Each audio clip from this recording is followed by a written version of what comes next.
The Arizona sun blazed mercilessly across the cracked earth of the Thompson Ranch, where cattle bones littered the dried creek bed like broken promises.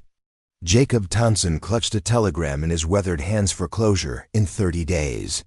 But what he discovered in a dusty trading post would lead him to 9 Comanche, women who possessed knowledge worth more than all the gold in California. This is the story of how $9 changed the fate of an entire territory. Before we jump back in, tell us where you're tuning in from. And if this story touches you, make sure you're subscribed, because tomorrow I've saved something extra special for you. The morning sun rose like a furnace over the Arizona territory, painting the Thompson Ranch in shades of desperation and defeat. Jacob Thompson stood at the edge of what had once been Willow Creek, now nothing more than a scar of cracked mud stretching toward distant mountains that shimmered like mirages in the heat. The silence was deafening, no cattle lowing, no horses neighing, just the constant buzz of flies and the occasional screech of a buzzard. Circling overhead, 3 years without rain. 3 years of watching his life's work wither and die under the relentless sun. The telegram from the bank crinkled in his calloused hands as he read it for the 100th time. Final notice. Payment due in full within 30 days or foreclosure proceedings will commence immediately. 42 years old and facing complete ruin. Jacob's grandfather had homesteaded this land in 1847, carved a life from the harsh Arizona wilderness with nothing but determination and backbreaking labor. His father had expanded it, turning 500 acres into a respectable 2,000-acre spread that had supported 3 generations of Thompsons. Now Jacob watched it all slip away like sand through his fingers. The ranch house behind him told the story of gradual decline. Paint peeled from wooden siding that had once been pristine white. The front porch sagged under the weight of neglect, its boards warped and splitting from the extreme heat. Inside, furniture gathered dust in rooms that echoed with emptiness. His wife Catherine had taken their 2 children and moved back to her sister's place in Phoenix 6 months ago, unable to watch the slow-motion catastrophe any longer. "I can't watch you kill yourself over this place," she'd said, tears streaming down her face as she loaded their few remaining possessions into the wagon. "The children need stability, Jacob. They need food on the table and a roof that doesn't leak when the storms come." But there were no storms anymore. Just endless blue skies that mocked every prayer for rain. Jacob walked toward the barn, his boots crunching on grass so dried it turned to powder at his touch. The structure leaned precariously to one side, missing boards creating gaps that let in bars of harsh sunlight. Inside, the stalls that had once housed prize-winning quarter horses stood empty except for one elderly mare named Belle. Too old to sell and too loyal to abandon.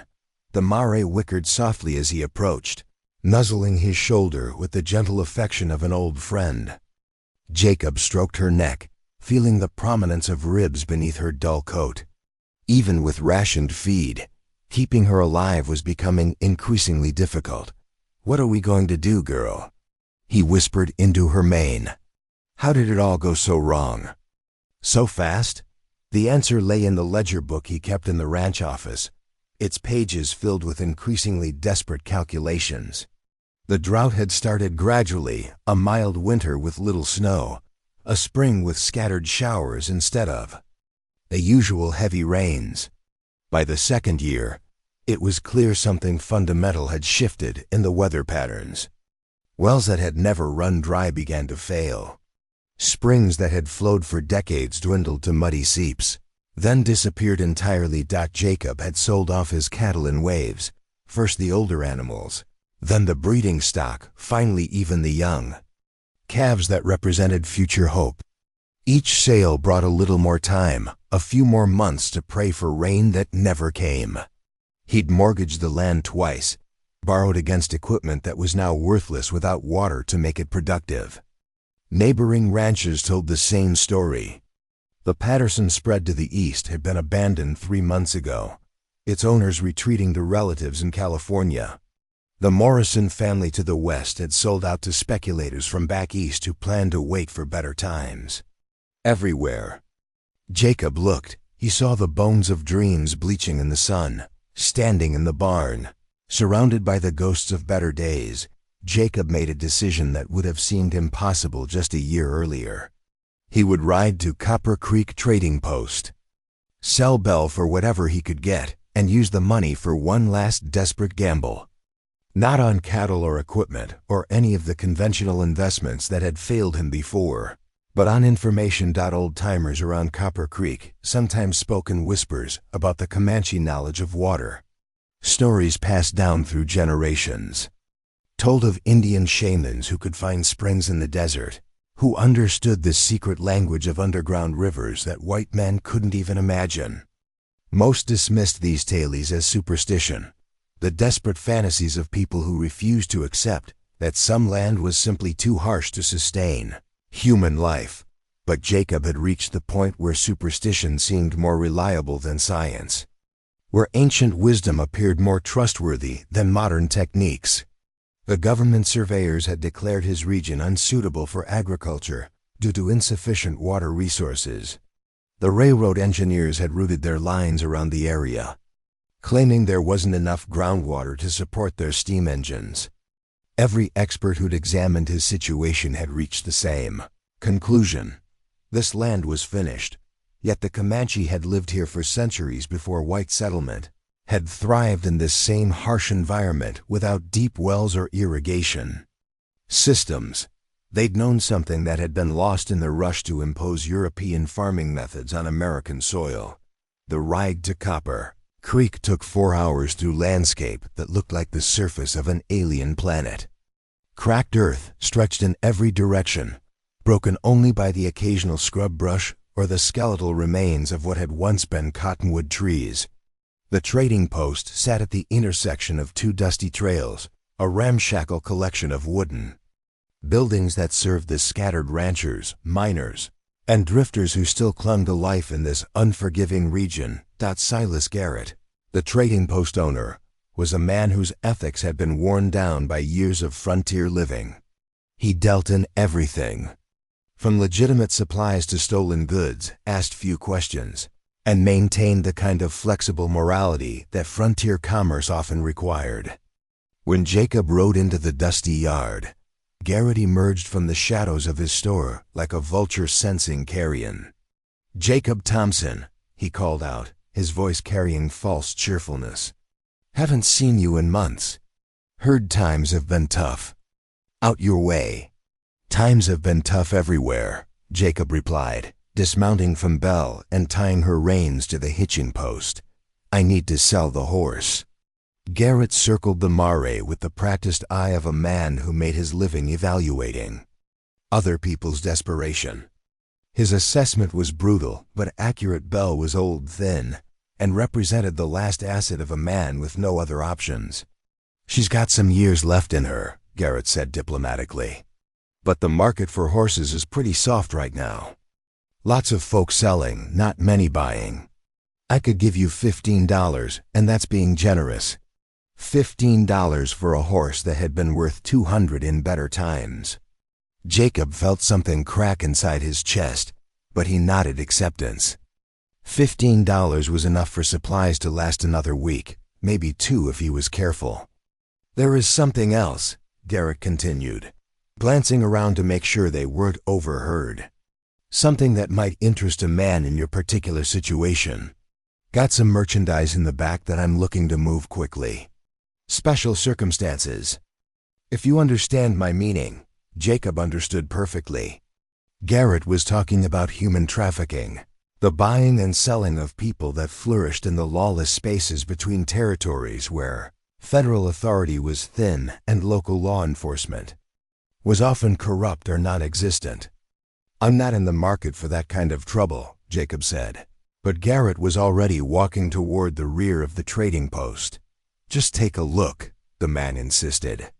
"Sometimes opportunity wears unexpected clothes." 9 women, Comanche, picked up after a raid went bad near the reservation. The army doesn't know about them, and I need them gone before anyone starts asking questions." Against his better judgment, Jacob followed Garrett behind the trading post to a crude shed that had been converted into temporary holding quarters. The smell hit him first: unwashed bodies, fear, and the particular desperation of people who'd lost everything. 9 women sat on rough benches inside the dim structure, their ages ranging from teenagers to grandmothers. They wore a mixture of traditional Comanche clothing and cast-off white women's dresses, their dark eyes reflecting intelligence, dignity, and carefully controlled rage. $9, Garrett said quietly. $1 each, and they're yours. To do with as you please. They're healthy, most of them speak enough English to be useful, and some of them have skills that might surprise you. $9. The price of a good bottle of whiskey or a week's worth of beans and hardtack. Jacob stared at the women, seeing not merchandise but human beings whose lives had been shattered by forces beyond their control. The moral weight of what Garrett was suggesting made his stomach turn, but desperation had a way of eroding ethical boundaries. One of the older women, perhaps 50 years old with silver threading through her black hair, looked directly at him, with eyes that seemed to see straight through to his soul. When she spoke, her English was clear and precise, carrying the authority of someone accustomed to respect. "You are the one whose land thirsts for water that will not come," she said. It wasn't a question but a statement delivered with absolute certainty. Jacob felt his heart skip a beat. "How could you possibly know that?" The woman smiled, and there was something both sad and knowing in her expression. "We know many things that white men have forgotten. We know where water sleeps beneath the earth, waiting for those who remember the old agreements." Another woman, younger but carrying herself with similar dignity, leaned forward slightly. "Your cattle bones lie scattered where Willow Creek once sang. Your wife has taken your children to the place where buildings touch the sky. You pray to a God who seems deaf to your suffering." The accuracy of her observations was unsettling. These women knew details about his situation that no stranger should possess, information that suggested connections and knowledge systems that white settlers had never understood. "What are you saying?" Jacob asked, his voice barely above a whisper. The older woman stood, moving to the barred window that looked out across the desert landscape. "We are saying that $9 can buy you more than 9 lives. It can buy you the knowledge your people lost when they decided that owning land was more important than understanding it." Garrett cleared his throat impatiently. "Look, Thompson, I don't have all day. You want them or not?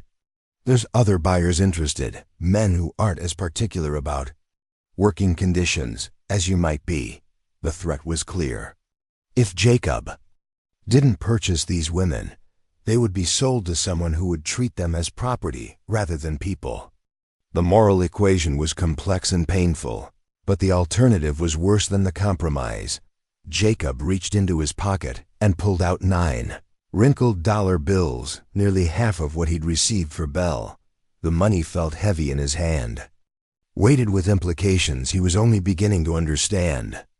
"I'll take them," he said quietly, "but not as slaves. As partners." The women exchanged glances that spoke of rapid, complex communication.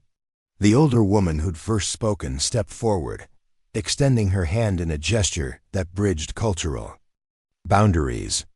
"I am Martha Brightwater," she said, using the English name she'd been given at the reservation school, but investing it with dignity that transformed it into something powerful. "These are my sisters, my daughters, my granddaughters. We are the last keepers of water wisdom in this land." Jacob shook her hand, feeling calloused skin that spoke of hard work and survival against impossible odds. "Jacob Thompson. And I think you might be the answer to prayers. I didn't know how to pray." As the women gathered their few possessions and prepared to leave the trading post shed, Jacob realized he'd just made the most important investment of his life. Not in land or livestock or any of the traditional measures of wealth, but in knowledge that might be worth more than all the gold in California. The desert sun beat down mercilessly as they loaded into the wagon for the journey back to the Thompson Ranch. But for the first time in 3 years, Jacob felt something stirring in his chest that might have been hope. $9, 9 women, and the promise of water in a land that had forgotten how to weep. Preparing and narrating this story took us a lot of time, so if you are enjoying it, subscribe to our channel. It means a lot to us. Now back to the story. The wagon wheels creaked a steady rhythm against the hardpan road as Jacob guided his team away from Copper Creek Trading Post. The wooden bench groaned under the additional weight of 9 passengers, but the horses seemed to sense the importance of their cargo and maintained a steady pace despite the blazing afternoon heat. Behind him, the 9 Comanche women had arranged themselves with the practiced efficiency of people accustomed to making the best of difficult circumstances. Martha Brightwater sat directly behind Jacob, her presence commanding even in silence. To her right, a woman who appeared to be in her 30s kept watchful eyes on the horizon, reading the landscape with the intensity of someone trained to spot danger from miles away. The youngest of the group couldn't have been more than 16, her face still carrying the roundness of childhood despite eyes that had seen too much violence. She clutched a small bundle that seemed to contain everything she owned in the world, her knuckles white with the effort of maintaining composure. "Mr. Thompson," Martha's voice cut through the desert silence, "may I ask where you intend to take?" "U.S.?" Jacob adjusted his grip on the reins, considering how to answer. The question carried layers of meaning beyond simple geography. These women had just been purchased like livestock, transported away from everything familiar, and placed in the hands of a stranger whose intentions remained unclear. "My ranch," he said simply. "What's left of it anyway?" "About 20 miles. Northeast of here." "And what do you expect from us once we arrive?" The directness of her question demanded an equally direct response. Jacob had been wrestling with that very issue since leaving the trading post. 9 people meant 9 mouths to feed, 9 bodies to shelter, 9 lives for which he was now responsible. His resources were already stretched to the breaking point. "Honestly, I don't know," he admitted. "I bought you because Garrett said you had knowledge about water, and water is the one thing that might save my ranch. But I'm not sure what comes after that." A woman with graying hair and deep laugh lines around her eyes spoke up from the back of the wagon. "My name is Sarah Cloudwalker. I was a teacher at the reservation school before—" She paused, the sentence hanging unfinished in the desert air. "What kind of knowledge were you hoping for?" Jacob pulled the horses to a stop and turned to face his passengers fully. The conversation felt too important to conduct while looking at the road ahead.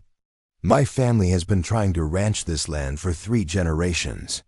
We've dug wells, diverted streams, tried every technique the agricultural extension agents recommended. But 3 years of drought has beaten us. The experts say there's no water left." "Experts," said a middle-aged woman whose English carried a slight accent. "White men who measure water with instruments, but do not listen to what the earth is saying." "I'm sorry, I don't know your names," Jacob said, realizing how inadequate formal introductions seemed after purchasing people's freedom. The woman who'd spoken smiled with gentle humor. "I am Rebecca Stormcrow. These are my sisters Anna Riversong and Helen Windwhisper." She gestured to 2 women who shared her distinctive cheekbones and steady gaze. "The young ones are my daughters, Elizabeth, Margaret, and Dorothy. And this," she indicated a woman whose silver hair was braided with small shells and beads, "is my mother, Susan Rainfinder." The elderly woman leaned forward, her eyes sharp despite her age. "Child," she said, addressing Jacob with the casual authority of someone who'd outlived multiple generations, "your people see water as something to own, to control, to force into shapes that serve your purposes. But water is alive. It has its own will, its own paths, its own agreements with the land. Jacob felt a chill despite the blazing sun. Agreements?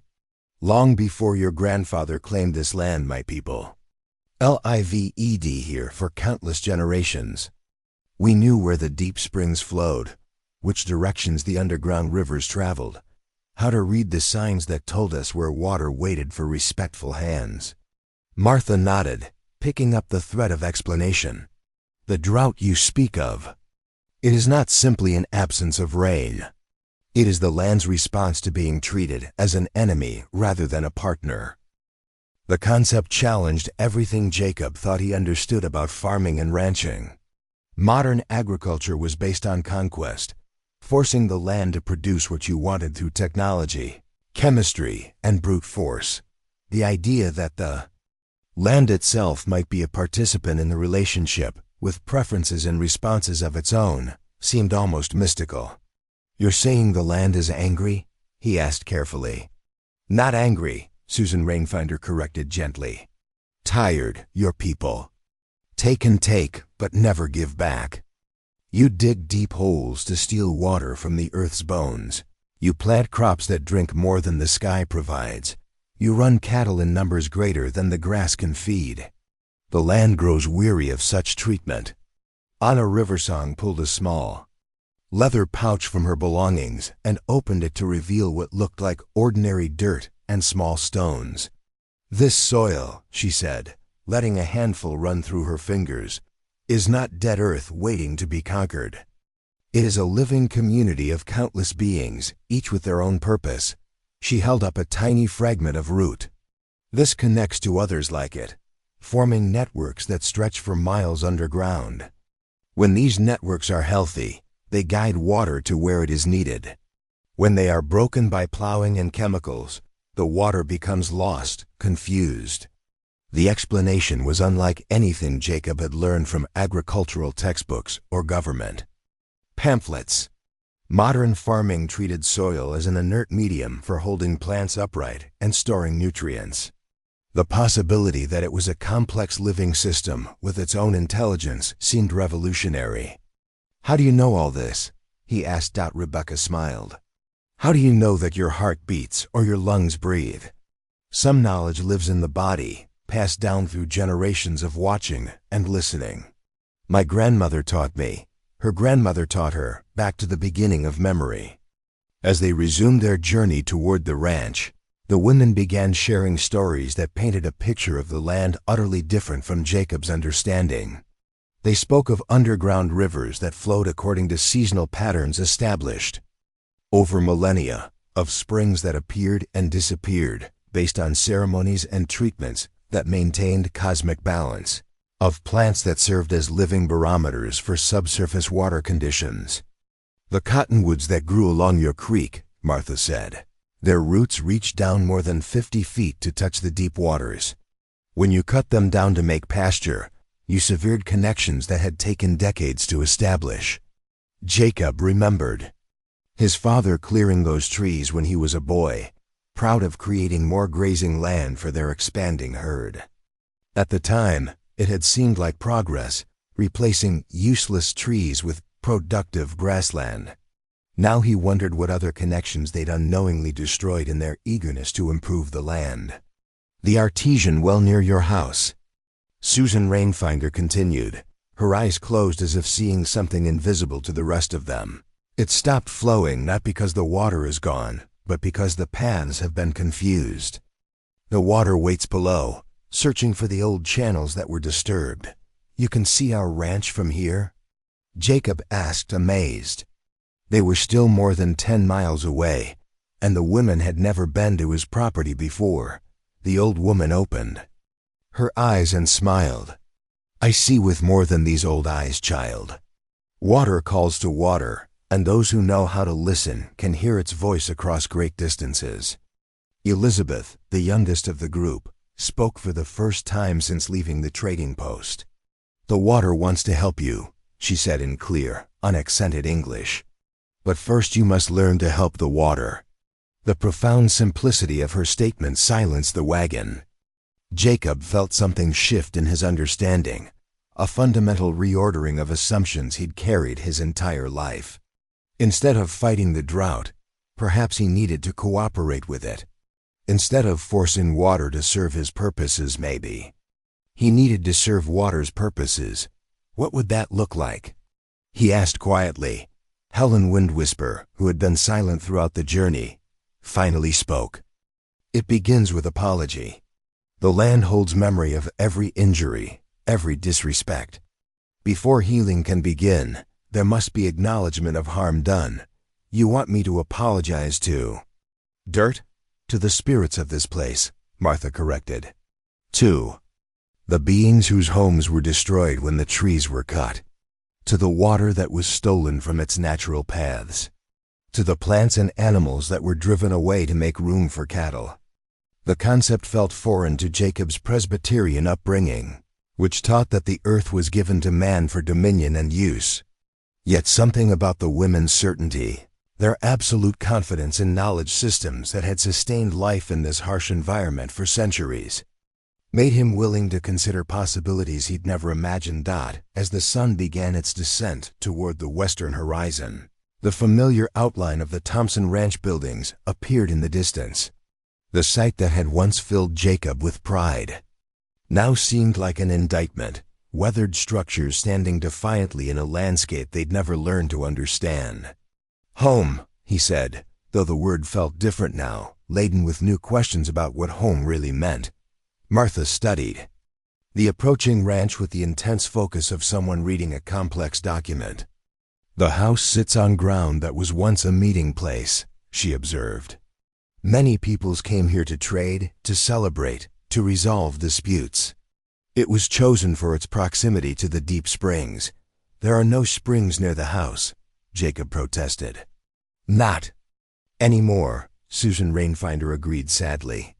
But they wait below, ready to return when the old agreements are honored again. As they rolled into the ranch yard, Jacob realized that bringing these 9 women home was only the beginning of a journey he was barely prepared to understand. Their knowledge represented a completely different way of seeing the land, the water, and his relationship to both. The failing ranch that had been his burden might become his teacher if he could learn to listen to voices he'd never heard before. $9 had bought him more than 9 lives. It had purchased access to wisdom that might save not just his property, but his understanding of what it meant to truly belong to a place rather than simply owning it. The adventure was just beginning. And Jacob sensed that the man who had left for Copper Creek trading post that morning was already becoming someone new, someone who might finally learn the secret language of water in a land that had been waiting generations for someone to listen. Ranch house cast long shadows across the dusty yard as the wagon rolled to a stop beside the front porch. Jacob climbed down from the driver's seat, his legs stiff from the long ride, and found himself seeing his property through new eyes. What had once represented 3 generations of Thompson ambition now looked like a collection of structures, imposed upon the landscape rather than growing from it. The 9 Comanche women descended from the wagon with fluid grace, their feet touching the earth as if greeting an old friend. Martha Brightwater stood motionless for a long moment, her head tilted slightly as if listening to sounds Jacob couldn't hear.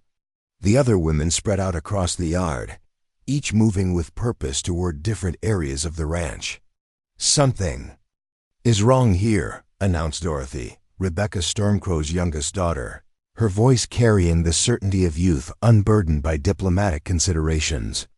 The ground feels broken. Jacob felt a defensive response rising in his throat, but Susan Rainfinder's gentle hand on his arm stopped him before he could speak.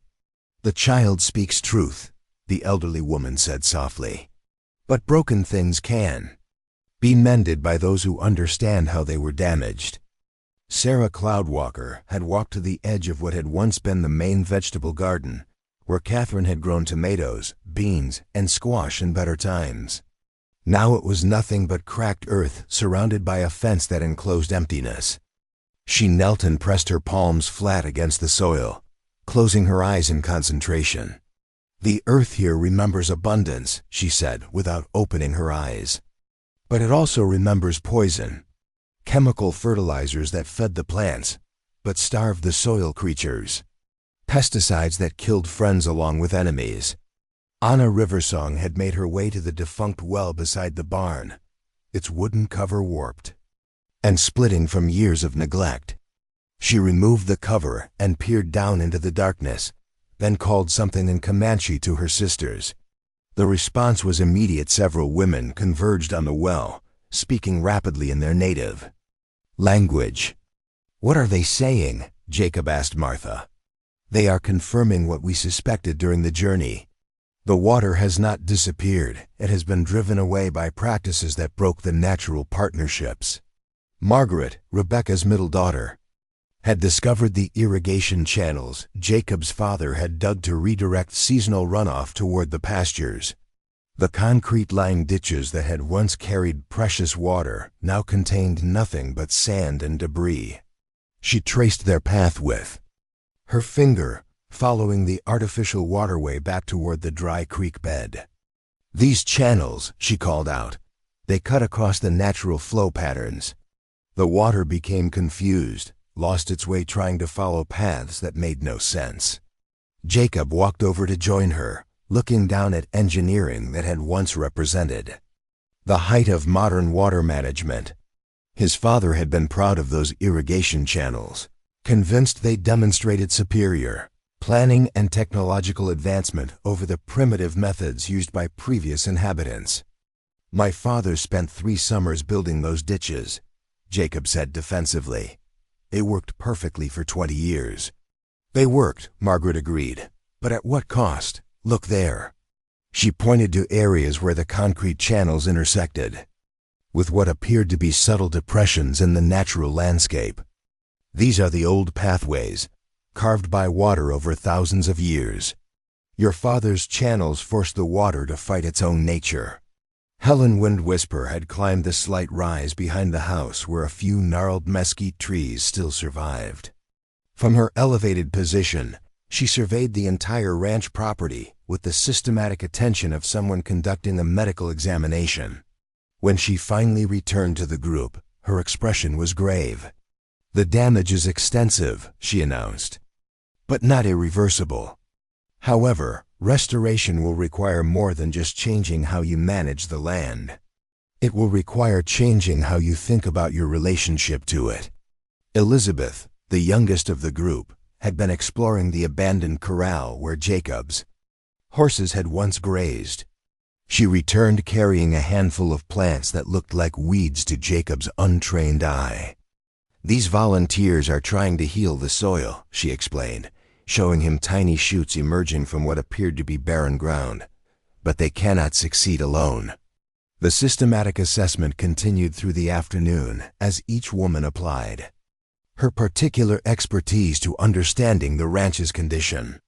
Rebecca examined the foundations of the buildings, determining where structures had been placed in harmony with natural patterns and where they fought against them. Susan studied the microclimates created by different elevations and exposures, identifying areas where water might naturally collect if allowed to follow its preferred paths. As the sun began its descent toward the western mountains, the women gathered on the front porch for what felt like a medical consultation. Jacob sat on the steps, surrounded by 9 diagnosticians who had just completed a comprehensive examination of his life's work. "Tell me the truth," he said quietly. "How bad is it?" Martha exchanged glances with the other women before responding. "Your ranch is like a patient who has been sick for many years. The symptoms, the drought, the failed wells, the dead vegetation, these are not the disease itself. They are the body's response to treatments that caused more harm than healing." "But the patient can recover?" Jacob pressed. "If the patient is willing to undergo a complete change in lifestyle," Sarah confirmed. "What you call a drought is actually the land's attempt to protect itself from further damage. By withholding water, it prevents continued harm from practices that were slowly poisoning the entire system." The concept was revolutionary and disturbing. Jacob had always assumed that drought was a natural disaster, an unfortunate but inevitable consequence of weather patterns beyond human control. The possibility that it might be a protective response to his family's land. Management practices challenged everything he believed about farming and ranching. What would recovery look like? He asked. Susan Rainfinder stood and walked to the edge of the porch, gazing out across the parched landscape, as if seeing something invisible to everyone else. First, we must restore the relationships that were broken. The trees that connected. Surface water to deep aquifers. The plant communities that created favorable conditions for water retention. The partnerships between root systems and soil organisms that guided moisture to where it was needed most. That could take years, Jacob protested, decades. Some changes will happen quickly, Helen assured him. Water is eager to return to places where it is welcomed properly. Other healing will take time, yes. But you will see improvements within weeks if we begin correctly. Dorothy had been listening to the adult conversation with the intense focus of someone whose future depended on understanding complex negotiations. Now she spoke up with the directness that seemed to characterize the youngest generation. Mr. Thompson, do you want your wife and children to come home? The question hit Jacob like a physical blow. Of course he wanted his family back, but bringing them home to a failing ranch seemed cruel and irresponsible. Not until I can provide for them properly, he said. Then you must choose, Dorothy continued with devastating clarity. You can keep trying to force this land to work the way your grandfather intended, and watch it die slowly while you lose everything. Or you can learn to work with the land the way it wants to work and create something new that can support your family. The stark choice she presented was both terrifying and liberating. Everything Jacob had been taught about ranching emphasized control, predictability, and the application of proven techniques developed by generations of successful farmers. The path these women were proposing required abandoning that certainty in favor of methods he didn't understand. Guided by principles that challenged his fundamental assumptions, what would be the first step? He asked. Apology, Martha said. Immediately. Not just words, but actions that demonstrate genuine commitment to change. The land must know that you understand the harm that was done and are prepared to make amends. How do you apologize to land? Anna stood and walked to where the concrete irrigation channels began their artificial journey across the property. You begin by removing the barriers that prevent natural healing. These channels that force water to flow where it doesn't want to go. The chemical residues that poison the soil organisms. The structures that block traditional pathways. Jacob felt overwhelmed by the scope of change being suggested. That represents thousands of dollars worth of improvements. I don't have that kind of money.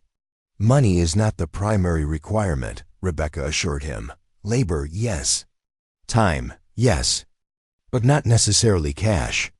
We can do much of the work ourselves if you are willing to learn alongside us. You would stay?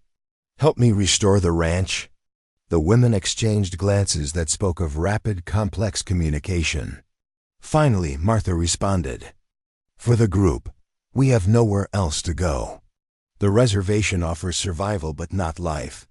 The towns offer neither. Here, we have the possibility of creating something that serves both your needs and ours. What do you mean? Susan turned back toward the group, her aged face serious but not unkind. You need water and productive land. We need a place where our knowledge can be practiced and preserved. Together, we might accomplish what neither could achieve alone. The partnership being proposed was unlike anything Jacob had ever considered. Instead of hiring workers to implement his plans, he would be joining a team where his role was student as much as employer.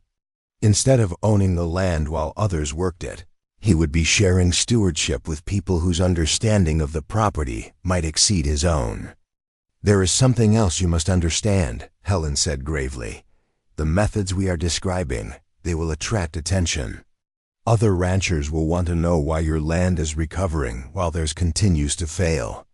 Government agents will ask questions about our presence here. Some people will not approve of white men learning Indian ways. The warning carried implications Jacob was only beginning to grasp. Success would bring visibility, and visibility could bring problems he wasn't prepared to handle.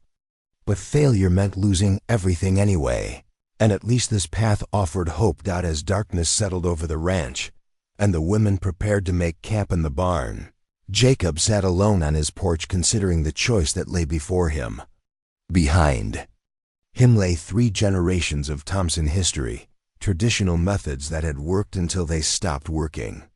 Ahead lay uncertainty, partnership with people he barely knew, and techniques that challenged everything he'd been taught about land management.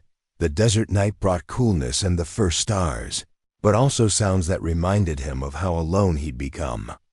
No cattle lowing, no horses moving in their stalls, no family voices from inside the house.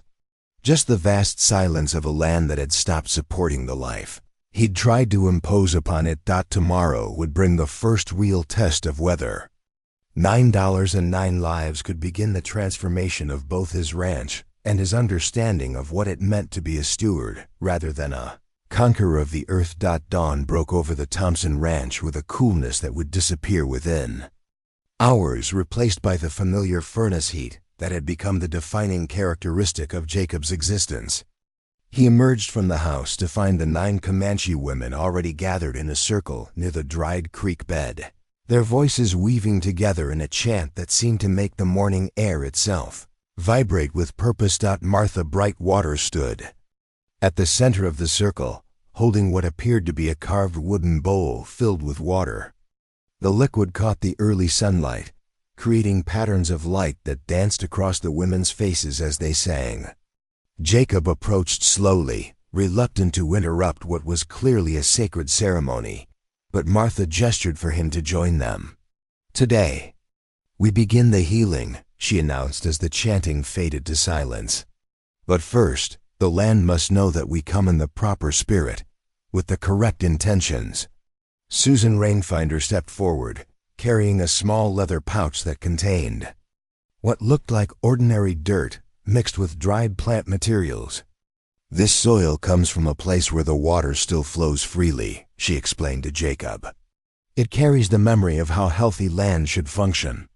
We will use it to teach your soil to remember," added Anna Riversong, kneeling beside the creek bed and beginning to dig small holes at precise intervals along what had once been the water's path. The ceremony that followed was unlike anything in Jacob's Presbyterian experience. Each woman contributed elements: special waters, blessed soils, seeds from plants he'd never seen before, all combined according to patterns that seemed both ancient and precisely scientific. They worked in silence, punctuated by brief exchanges. In Comanche, their movements coordinated as if following a choreography practiced for generations. "What exactly are you doing?" Jacob asked when Martha paused in her work. "We are introducing new partnerships," she replied, carefully placing a handful of the blessed soil into one of Anna's holes. "These soil organisms have learned to work with water in ways your land has forgotten. They will teach the native organisms how to rebuild the networks that guide moisture to where it is needed." The explanation sounded like mysticism to Jacob's rational mind, but he'd seen enough unexplainable things in the past day to suspend his skepticism. If these women possessed knowledge that could restore his ranch, he was willing to accept techniques that challenged his understanding of how the world worked. "How long before we see results?" he asked. "Some changes will be visible within days," Sarah Cloudwalker assured him. "Others will take seasons. The land heals according to its own timeline, not human urgency." The morning ceremony was interrupted by the sound of horses approaching from the east. Jacob shaded his eyes against the rising sun and saw 3 riders coming up the ranch road at a purposeful pace. His stomach clenched as he recognized the lead horse, a distinctive paint gelding belonging to Sheriff William Morrison, a man whose interpretation of law enforcement often depended on the politics of the situation. "We have visitors," Jacob announced to the women, who immediately ceased their ceremony and arranged themselves in a loose group behind Martha.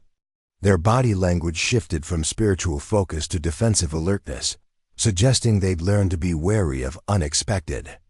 Official attention. Sheriff Morrison dismounted near the house, followed by two men Jacob didn't recognize. Both wore the dusty clothes of traveling officials, their badges visible on their vest fronts. Morrison was a large man whose authority derived as much from physical intimidation as legal mandate, and his expression suggested this wasn't a social call. "Morning, Thompson," Morrison called out, his gaze moving from Jacob to the group of women with obvious disapproval. "Got a report about some irregularities at your ranch. Thought I'd better come see for myself." "What kind of irregularities?" Jacob asked, though he suspected he already knew. "Word is you've got Indian women living here without proper documentation. Federal law requires registration of any Indians residing off reservation lands." Morrison's tone was officious but carried an undertone of personal satisfaction, as if he was enjoying the opportunity to create problems. One of the other men stepped forward, his badge identifying him as a territorial. "Marshal, I'm Marshal James Crawford," he announced. "These women need to be processed through proper channels. Can't have unauthorized Indians wandering around settled areas." Jacob felt anger rising in his chest, but Martha's subtle hand signal warned him to remain calm. "These women are my employees," he said carefully. "I purchased their contracts legally at Copper Creek Trading Post." "Purchased?" Crawford's eyebrows rose.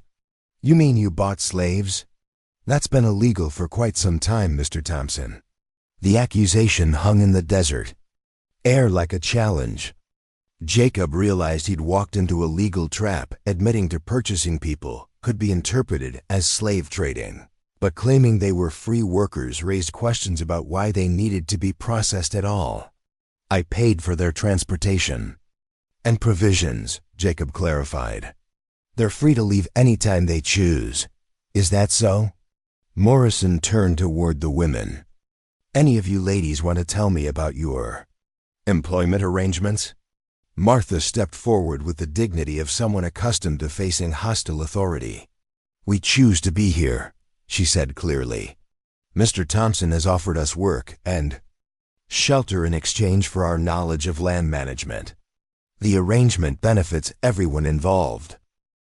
"Knowledge of land management?" Crawford's tone was skeptical. What could Indian women possibly know about modern farming techniques? The dismissive question revealed assumptions that went far beyond simple legal concerns. These men weren't just enforcing regulations, they were defending a worldview that refused to acknowledge indigenous knowledge as legitimate or valuable. "They know things about water management that could help every rancher in the territory," Jacob said, his defensive anger overriding diplomatic caution. Morrison laughed, a sound devoid of humor. "Water management? Thompson, everybody knows Indians never developed any real agricultural methods. That's why the reservation system exists, to teach them proper farming." "The reservation system," Sarah Cloudwalker interjected quietly, "exists to contain people whose knowledge threatens those who profit from ignorance." Her statement created a moment of tense silence. Crawford's hand moved unconsciously toward his weapon, while Morrison's face darkened with the kind of anger that came from having authority questioned by someone he considered inherently inferior. "I think we need to take these women in for proper questioning," Crawford announced. "Determine their legal status and make sure there's no trafficking or coercion involved." "On what grounds?" Jacob demanded. "Suspicion of federal regulation violations. Possible involvement in illegal labor practices. Take your pick." Morrison's smile was cold and predatory. Jacob realized they were facing a coordinated effort to destroy the partnership before it could prove successful. Word of his arrangement with the women had traveled quickly, reaching people who had strong interests in maintaining the status quo. If indigenous knowledge could restore failed ranches, It would challenge the entire structure of land ownership and agricultural practice that benefited established interests. "These women are under my protection," Jacob stated firmly. "They've committed no crimes and are here voluntarily." "Your protection?" Crawford's tone was mocking. "You're barely keeping your own property out of foreclosure. What kind of protection? Can you offer anyone?" The reference to his financial troubles wasn't accidental. These men had done their research, identifying his vulnerabilities and calculating how to apply maximum pressure. A desperate man with a failing ranch was hardly in a position to challenge federal authority. Before Jacob could respond, Susan Rainfinder moved slowly toward the well where the women had been conducting their examination the previous day. She knelt beside the opening and placed her hands on the rim, closing her eyes in concentration. "The water is rising," she announced in a voice that carried across the yard despite its quiet tone. Everyone turned toward the well. Morrison and Crawford approached with obvious skepticism, but even they seemed curious about what the old woman claimed to perceive. "Rising?" Morrison scoffed. "That well's been dry for 2 years." Susan opened her eyes and looked directly at the sheriff. "Listen," she said simply. In the sudden silence, Jacob could hear a faint sound from deep in the well shaft, like liquid moving far below the surface. It was subtle, almost inaudible, but definitely present where there had been only empty silence before. Crawford leaned over the well opening, straining to hear. "Could be anything," he said dismissively. "Wind in the shaft, settling foundations." "Could be," Susan agreed mildly. "Or it could be the land beginning to remember how to heal itself." Margaret had moved to the irrigation channels where she'd conducted her assessment the previous day. "The seepage patterns have changed," she called out, pointing to areas where the concrete showed dark stains that hadn't been visible before. "Moisture is moving through the old pathways." The officials looked increasingly uncomfortable as evidence mounted that something was happening at the ranch, something their expertise couldn't explain or control. Morrison's bluster gave way to uncertainty, while Crawford's legal authority seemed inadequate to address phenomena that fell outside bureaucratic categories. "This doesn't change anything," Morrison insisted, but his voice lacked its earlier confidence. "Federal regulations still apply, regardless of whatever this is." "What this is," Martha said with quiet authority, "is the beginning of restoration. Not just of land, but of relationships that were broken by fear and ignorance." She gestured toward the women, who had arranged themselves in a line between the officials and the ceremonial sites where they'd been working. "We offer knowledge that can help every farmer and rancher in this territory survive the challenges that are coming. But that knowledge cannot be forced or stolen. It must be freely given to those who approach with respect." "And what about you, Thompson?" Crawford addressed Jacob directly. "Are you willing to face the consequences of harboring unauthorized Indians and practicing irregular agricultural methods?" The question was both a threat and an opportunity. Jacob could surrender the women to federal custody, return to conventional farming methods, and lose his ranch in a few more months of drought. Or he could stand with his new partners and face whatever legal and social pressures resulted from challenging established authority. "These women saved my ranch," Jacob said firmly. "Water is returning to land that's been dry for 3 years. If that's illegal, then the law needs to change." Morrison's face flushed with anger. "You're making a mistake, Thompson. We'll be back with proper warrants and federal backup. This irregular situation won't be tolerated." As the officials mounted their horses and rode away, Jacob felt the weight of a decision that would determine not just his own future, but the fate of knowledge that could transform the entire region's relationship with the land. The battle lines were drawn. On one side stood federal authority, established agricultural practices, and the political power of those who profited from the status quo. On the other stood 9 Comanche women, 1 desperate rancher, and the growing evidence that water was indeed returning to a place where experts claimed it could never flow again. The real test was just beginning. 3 days after the officials' visit, Jacob woke to a sound he hadn't heard in over 2 years, the gentle splash of water flowing over stone. He lay in bed for a moment, convinced his desperate mind was playing tricks on him, before the reality penetrated his consciousness. Water was actually moving somewhere on his property. He dressed quickly and stepped onto the front porch, following the sound toward its source. What he discovered defied every assumption he'd held about hydrology and natural law. The old creek bed, dry as bone for 24 months, now carried a thin stream of clear water meandering between the rocks where the women had conducted their ceremony. "Impossible," he whispered, kneeling beside the flow and cupping the cool liquid in his hands. The water was real, clean, and moving with the steady persistence of a spring-fed stream. Martha, Brightwater, appeared beside him, her approach so silent he hadn't heard her coming. "Not impossible," she corrected gently.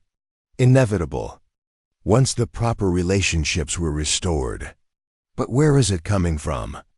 "I know every water source on this property, and they're all dry." "You know the water sources that were created by your people's methods," she clarified. "This water comes from sources that were here long before your grandfather's arrival, waiting for invitation to return." Elizabeth and Dorothy emerged from the direction of the main well, their faces bright with excitement. "Mr. Thompson," Elizabeth called out, "you need to see what's happened at the well." They led him to the stone-lined shaft where his grandfather had first tapped into what they'd believed was the deepest aquifer in the area. The well that had been bone dry for 2 years now reflected morning sunlight from water, standing just 15 feet below the surface. "How is this possible?" Jacob asked, his voice filled with wonder and confusion. "The underground rivers never stopped flowing," explained Anna Riversong, who had been monitoring the well since before dawn.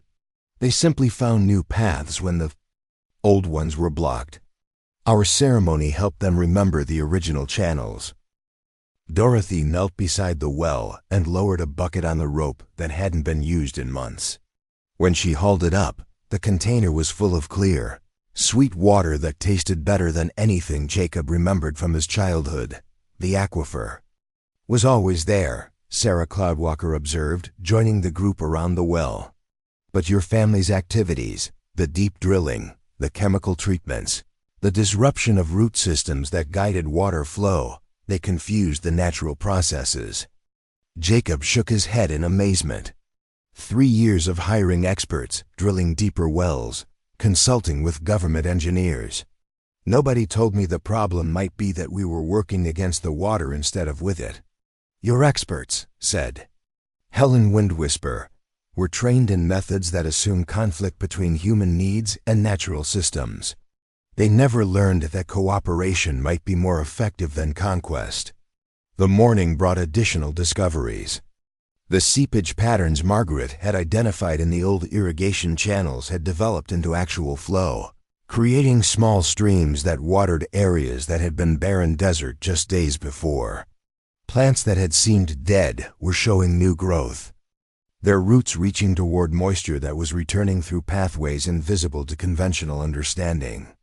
"This is just the beginning," Rebecca Stormcrow announced, returning from a survey of the entire property. "The water table is rising throughout the ranch. Within weeks, you'll have more irrigation capacity than you've ever had before." Jacob felt overwhelmed by the rapid transformation. "What do I do with it? I don't have crops planted, no livestock to water.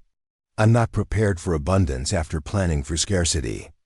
"That," said Susan Rainfinder with a knowing smile, "is a much better problem to have than the one you faced a week ago." Their celebration was interrupted by the sound of an approaching wagon. Jacob tensed, expecting another visit from Sheriff Morrison, but the vehicle that appeared belonged to his neighbor, Frank Patterson, whose ranch lay 5 miles to the east. Patterson was a practical man in his 60s who'd survived decades of frontier life through careful observation and stubborn persistence. "Morning, Jacob," Patterson called out as he climbed down from his wagon. "Heard some interesting rumors about your place. Thought I'd come see for myself. What kind of rumors?" Jacob asked cautiously. "Word is you've got water flowing again. That creek been dry since before my youngest was born." Patterson walked toward the restored stream, his weathered face showing skepticism mixed with desperate hope. "It's true," Jacob confirmed, gesturing toward the clear water moving between the rocks. "Just started flowing 3 days ago." Patterson knelt beside the creek and tested the water with his finger, then tasted it carefully. "Sweet as spring water," he murmured. "How'd you manage it? Dig a new well, find an underground spring?" Jacob glanced at the 9 women, uncertain how much to reveal about their methods. The knowledge they possessed could help every struggling rancher in the territory, but it also represented the source of official hostility and potential legal trouble. "These ladies," Jacob said finally, "they know things about water management that aren't taught in agricultural schools." Patterson's gaze moved to the Comanche women, with the careful assessment of someone who'd learned to evaluate people based on results rather than assumptions. "Indian women, aren't they? Heard Morrison was sniffing around here a few days ago, making noise about regulations and such." "Sheriff Morrison has his opinions," Jacob replied diplomatically. "Morrison's an idiot," Patterson said bluntly. "But he's an idiot with legal authority, which makes him dangerous." He turned toward Martha. "Ma'am, I don't know what you folks did here, but my ranch has been dying of thirst for 3 years. If you can make water flow where there wasn't any before, I'd be mighty interested in learning how." Martha exchanged glances with the other women before responding. "Water restoration requires more than technique," she said carefully. "It requires understanding that the land is a partner, not a possession. Are you prepared for that kind of learning?" "Lady, I'm prepared for whatever it takes to save my cattle and my family's future. Pride doesn't feed children or pay mortgages." The conversation that followed revealed the extent of the water crisis affecting the entire region. Patterson's ranch was down to 1 functioning well that produced barely enough water for household use. His neighbor to the south had already sold out to speculators from back east. 3 more ranching families had given up and moved to Phoenix, leaving abandoned properties that served as monuments to failed dreams. "If word gets out that you've got water flowing again," Patterson warned, "you'll have every desperate rancher in the territory beating down your door. And probably federal investigators wondering how you accomplished something their experts claimed was impossible." "The knowledge we possess," Anna explained, "cannot be hoarded or sold. It must be shared freely with those who approach with proper respect, but it also cannot be forced upon those who refuse to change their thinking." Patterson nodded slowly. "Change is hard for old men set in their ways, but dying is harder. What would proper respect look like?" The question opened a discussion that continued through the morning as more neighbors arrived, drawn by reports of the miraculous water return. Tom Bradley rode over from the west, his horse gaunt from limited water rations. Maria Santos arrived with her 3 children, her husband having abandoned their small homestead the previous month when their well failed completely. Each visitor brought the same desperate hope mixed with skepticism that characterized people who'd exhausted conventional solutions. The Comanche women evaluated each request with careful attention to the questioner's willingness to learn, rather than simply acquire new techniques.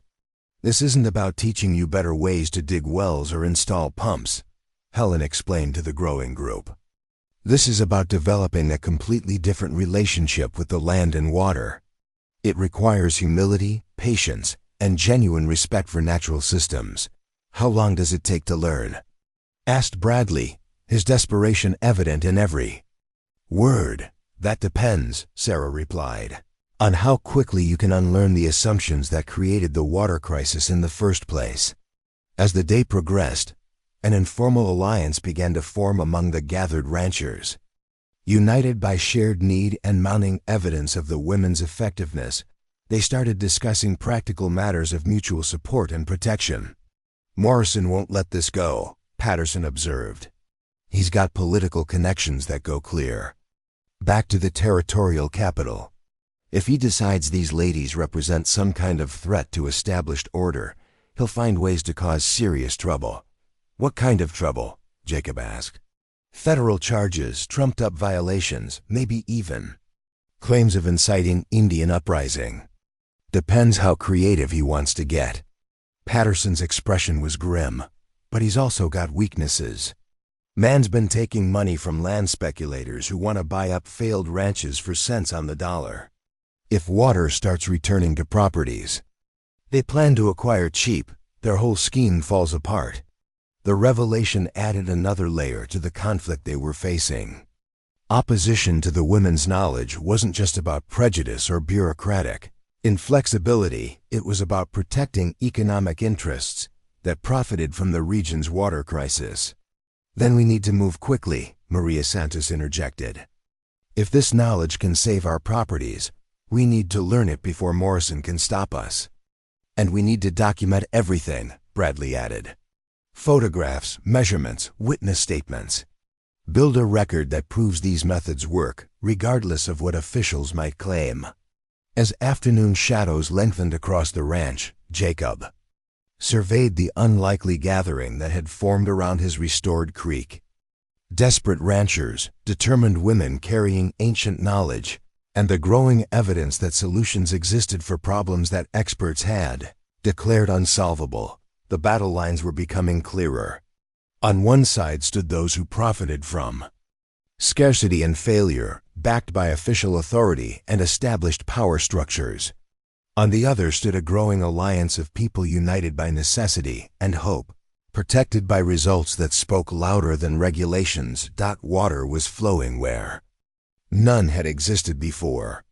Knowledge was being shared that could transform the entire region's future.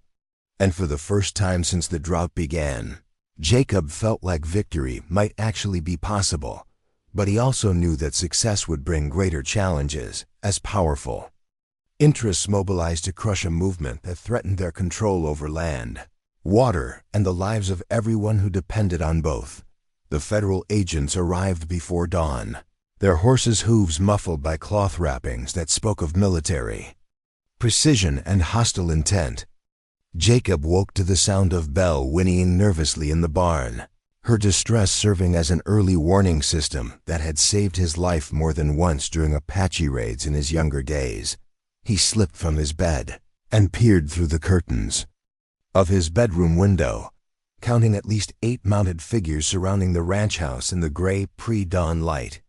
These weren't local officials like Sheriff Morrison. The uniforms and equipment suggested federal marshals backed by military support from the territorial garrison. A sharp whistle from the direction of the barn told him the Comanche women were already awake and aware of the threat. They'd established their own warning system during the week since Patterson's visit, using bird calls and hand signals that could coordinate defensive responses without alerting intruders to their level of organization. "Jacob Thompson," a voice called from the yard. "This is Federal Marshal Robert Hayes. We have warrants for your arrest and the detention of all unauthorized Indians on your property. Come out with your hands visible." Jacob dressed quickly, his mind racing through options that all seemed to lead to disaster. The women had been preparing for this possibility, but their plans assumed they would have time to scatter and reach predetermined hiding places. A dawn raid eliminated most of their escape routes. He opened the front door and stepped onto the porch, raising his hands as requested. "What are the charges?" he called out, trying to buy time for the women to implement whatever contingency plans they'd developed. Violation of federal Indian regulations, operating an unlicensed labor camp, and conspiracy to defraud the United States government, Hayes announced, dismounting and approaching with official papers in hand. "We also have reports of illegal water diversion and unauthorized modification of federal land surveys."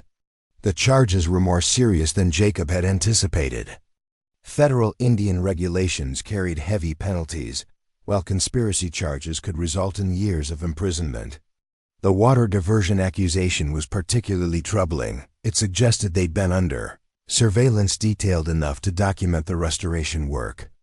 "I want to see those warrants," Jacob demanded, though he knew legal technicalities wouldn't save him from a predetermined outcome. Hayes handed him the papers with the smug satisfaction of someone who'd planned this operation carefully. The warrants were comprehensive, authorizing search and seizure of all property, detention of any Indians found on the premises, and confiscation of any materials related to fraudulent agricultural practices. "The women are my legal employees," Jacob said, scanning the documents for any procedural errors that might provide grounds for challenge. "They're here voluntarily and are free to leave anytime they choose." "That's not what our investigation indicates," Hayes replied. "We have evidence of human trafficking, coercion, and exploitation of vulnerable individuals. These women will be taken into protective custody while we sort out the legal issues." Jacob felt rage building in his chest. The same federal government that had destroyed these women's families and communities was now claiming to protect them from the one place where they'd found safety and purpose. The hypocrisy was staggering, but arguing with armed federal agents wouldn't improve anyone's situation. "Where are the women now?" Hayes asked, gesturing for his men to begin searching the buildings. "They sleep in the barn," Jacob replied, hoping his answer would direct attention away from wherever they'd actually taken refuge. The search of the barn revealed empty bedrolls and no trace of the 9 women who'd been there the previous evening. Hayes's expression darkened as he realized his carefully planned raid had failed to capture its primary targets. "They couldn't have gone far," he muttered, ordering his men to expand their search to the surrounding areas. "Check every building, every hiding place. I want those women found before sunrise." What Hayes didn't know was that the women had anticipated this exact scenario. During the week since Patterson's visit, they'd used their knowledge of the land to prepare hiding places that were invisible to conventional searches. Underground root cellars connected to old mine shafts, cave systems that honeycombed the area's limestone formations, and camouflage shelters hidden among the rocks and brush. More importantly, they'd established communication networks with sympathetic neighbors who'd committed to providing refuge and support if federal pressure escalated. The informal alliance that had formed around the water restoration project had evolved into something approaching organized resistance. As the federal agents conducted their fruitless search, Jacob caught glimpses of movement in the distance that suggested the women weren't as alone as Hayes assumed. Frank Patterson appeared briefly on a ridge to the east, making hand signals that conveyed information about agent positions and movements. Maria Santos could be seen near the old mine entrance, her presence indicating that escape routes remained open. "This is harassment," Jacob said to Hayes as the search continued without results. "These women have committed no crimes. They're sharing agricultural knowledge that could help every rancher in the territory." "Agricultural knowledge?" Hayes laughed harshly. "Thompson, you're either naive or complicit in fraud. Indians don't possess legitimate agricultural knowledge.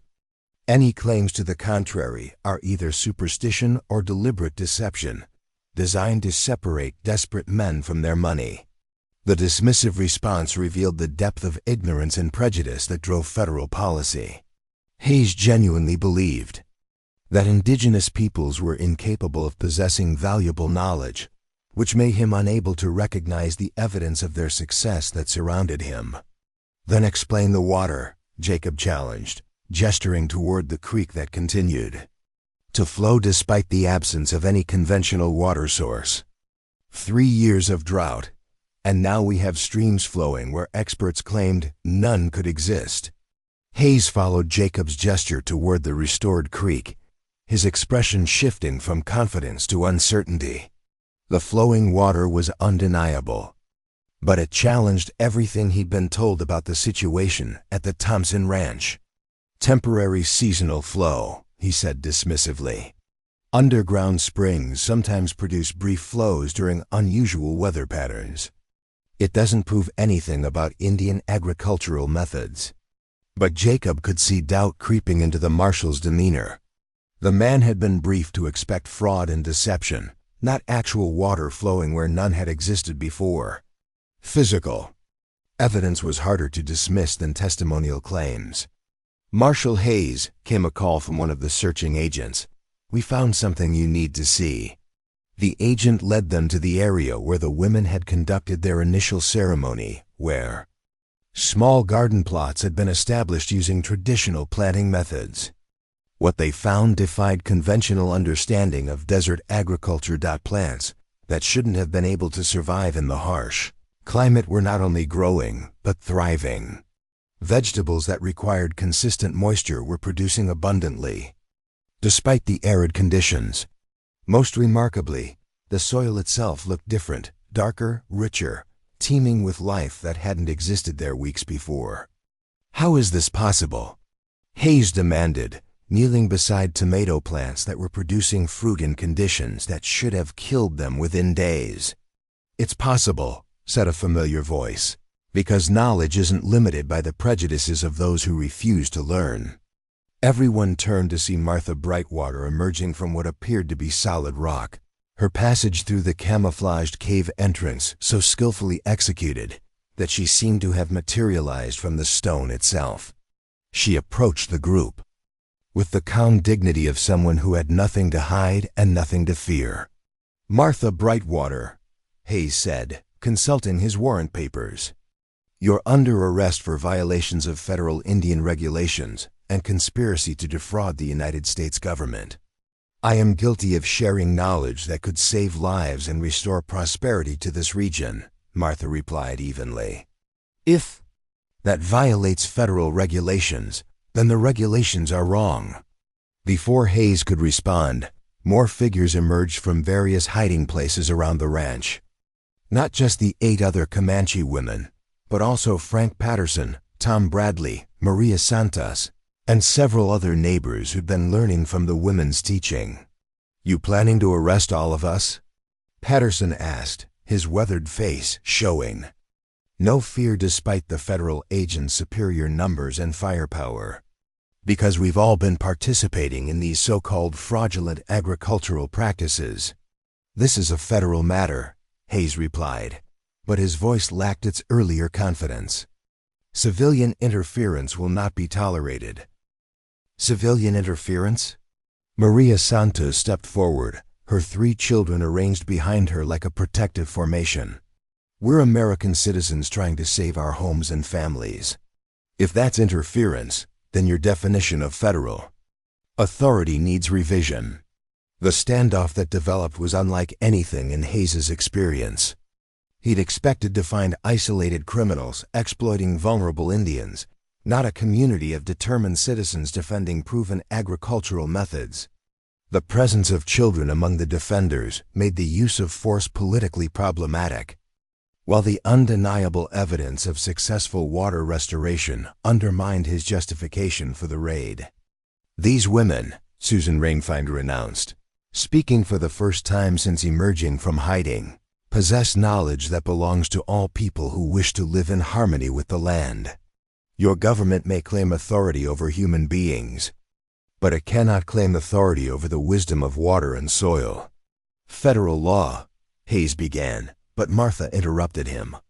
"Federal law," she said firmly, "recognizes the rights of American citizens to pursue legitimate livelihood through lawful means. We are breaking no laws by sharing knowledge that helps people feed their families and save their properties." The legal challenge was more sophisticated than Hayes had anticipated. These weren't ignorant victims of exploitation. They were articulate advocates for rights and principles that had solid constitutional foundation. Arresting them would require justifying why sharing agricultural knowledge constituted a federal crime. "The water restoration you've witnessed," Anna Riversong added, "represents techniques that could transform agriculture throughout the Western Territories. Suppressing this knowledge serves no legitimate government purpose. As the sun climbed higher and the confrontation continued, Jacob realized that something fundamental had shifted in the power dynamics of the situation. The federal agents had come expecting to crush isolated resistance, but they'd encountered organized community support for methods that produced undeniable results. The battle was far from over, but for the first time since Sheriff Morrison's initial visit, Jacob felt like they might actually win. Not through violence or legal technicalities, but through the simple power of truth demonstrated by water flowing where experts claimed it couldn't exist. Hayes and his men eventually withdrew, promising to return with additional warrants and stronger legal authority. But their retreat felt more like strategic withdrawal than tactical victory, suggesting that the real fight was just beginning. As the federal agents rode away, Jacob looked around at the unlikely alliance that had formed. In defense of 9 women and their ancient knowledge, neighbors who'd been strangers weeks before now stood together as a community united by shared purpose and mutual dependence. The water continued to flow, the plants continued to grow, and the knowledge continued to spread. Whatever challenges lay ahead, they would face them together. 2 weeks after the federal raid, Jacob woke to the sound of wagon wheels and horse hooves approaching from the main road. But this time, the visitors weren't trying to maintain the element of surprise.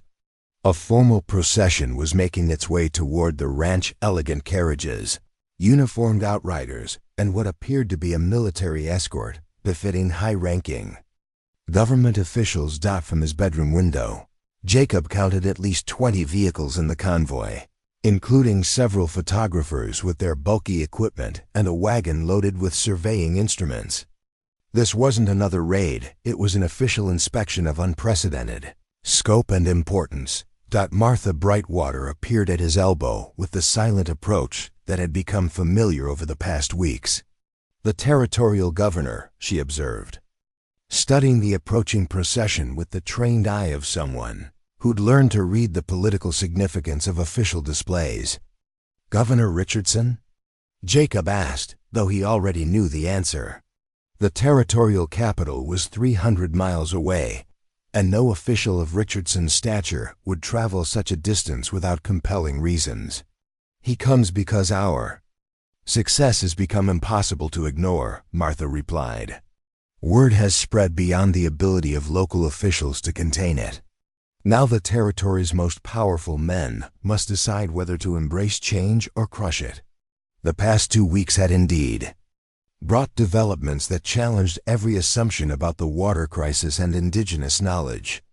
The informal alliance that had formed around the Thompson Ranch had expanded into something approaching a grassroots movement, with desperate ranchers traveling from across the territory to witness the water restoration and learn the techniques that made it possible. More importantly, the results were spreading. Frank Patterson's ranch now boasted 3 functioning springs, where none had existed before his partnership with the Comanche women began. Maria Santos had transformed her failing homestead into a model of sustainable agriculture that was producing food and income despite the continuing drought. Tom Bradley's cattle were thriving on pastures that had been barren wasteland. Just weeks earlier, the success stories were too numerous and too well documented to dismiss as coincidence or fraud.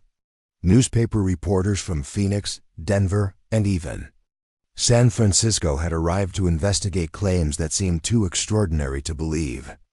Their articles had created a sensation that reached the highest levels of territorial government, forcing officials to confront evidence that challenged fundamental assumptions about Indian capabilities and agricultural science. As the governor's convoy reached the ranch yard, Jacob straightened his shoulders and prepared for what might be the most important conversation of his life. The success or failure of the water restoration project would ultimately be determined not by its effectiveness, but by the political response of men with the power to legalize or criminalize the knowledge that made it possible. Governor William Richardson emerged from the lead carriage with the measured dignity of a career politician. who'd learned to project authority through careful staging and calculated gestures. A man in his 60s with silver hair and penetrating blue eyes, Richardson had built his reputation on pragmatic leadership and an ability to balance competing interests without making unnecessary enemies. "Mr. Thompson," Richardson said, extending his hand in greeting, "I've heard some remarkable stories about your ranch. I've come to see for myself whether the reports are accurate." "They're accurate, Governor," Jacob replied, accepting the handshake while studying the faces of the men who'd accompanied Richardson. He recognized several territorial legislators, federal bureaucrats from the Indian Affairs Office, and at least one general from the Territorial Military Command. "I'm particularly interested," Richardson continued, "in meeting the women who are supposedly responsible for your agricultural innovations. I understand they possess knowledge that could revolutionize farming throughout the Western Territories." The word "supposedly" carried undertones that suggested Richardson remained skeptical despite the evidence that had prompted his journey. Jacob realized that the governor's visit represented both opportunity and danger, a chance to gain official recognition for the women's knowledge, but also the risk of federal intervention that could destroy everything they'd accomplished. "The women are here," Jacob confirmed, "and they'll be happy to demonstrate their methods. But I should warn you that their techniques challenge conventional understanding of agriculture and water management." Richardson's smile was carefully non-committal. "Mr. Thompson, I've been in territorial politics for 20 years. I've learned that unconventional solutions are often the most practical ones, especially when conventional approaches have failed so spectacularly." The demonstration that followed was carefully orchestrated by the women to showcase their most dramatic and undeniable results. They began at the restored creek, where Governor Richardson and his entourage could witness water flowing steadily through channels that had been dry for 3 years. "Extraordinary," murmured Dr. Harrison Fletcher, the Territorial Agricultural Commissioner, as he knelt beside the stream to test its flow rate and mineral content. "The water is not only present, but appears to be of exceptional quality. No alkaline content, no mineral deposits that would indicate underground contamination." Susan Rainfinder, who had been chosen to serve as the primary spokesperson for the group, approached the governor with the respectful dignity that had characterized all her interactions with authority figures. "Governor Richardson, this water flows because we have restored the ancient partnerships between the land and its caretakers. What you see here is not magic or deception, but the result of knowledge that has sustained life in this harsh environment for thousands of years." "Ancient partnerships?" Richardson repeated, his tone suggesting professional interest rather than dismissal. "Can you be more specific about these methods?" What followed was a comprehensive explanation of indigenous water management that combined spiritual understanding with sophisticated environmental science. Susan described how traditional ceremonies weren't just religious rituals, but practical applications of ecological knowledge that modern science was only beginning to understand. "Your people see water as a resource to be captured and controlled," she explained, leading the group to areas where the women had established their restoration work. "But water is a living system that responds to treatment. When you work with its natural patterns instead of against them, it becomes abundant rather than scarce." Anna Riversong demonstrated the soil preparation techniques that had transformed barren ground into productive agricultural land. She showed how indigenous plant varieties, selected over centuries for their ability to thrive in arid conditions, could create microclimates that supported crops requiring more moisture. "The secret," Anna explained, "is not forcing the land to accept plants that don't belong here, but choosing plants that can create the conditions other plants need. It's cooperation instead of conquest." The most dramatic demonstration came when Elizabeth and Dorothy led the group to an area called Salt Creek, a depression that had been considered worthless alkaline wasteland for as long as anyone could remember. The high mineral content of the Soil had made it toxic to most plant life, and the area had served as a dumping ground for ranch waste and failed experiments. This place was called Salt Creek because nothing would grow here, Dorothy explained to the assembled officials. The soil was poisoned by minerals that killed plants and made the ground useless for any kind of agriculture. And now? Governor Richardson asked, though he could already see the answers spreading before him. Where Salt Creek had been a dead zone just months before, it was now a thriving wetland ecosystem. Cattails and rushes grew in abundance around pools of clear water, while willows and cottonwoods provided shade for an understory of native plants that had returned seemingly from nowhere. We didn't fight the minerals, Elizabeth continued. We found plants that could use them.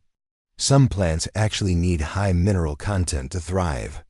When those plants established themselves, they began processing the toxic elements and creating conditions where other plants could survive.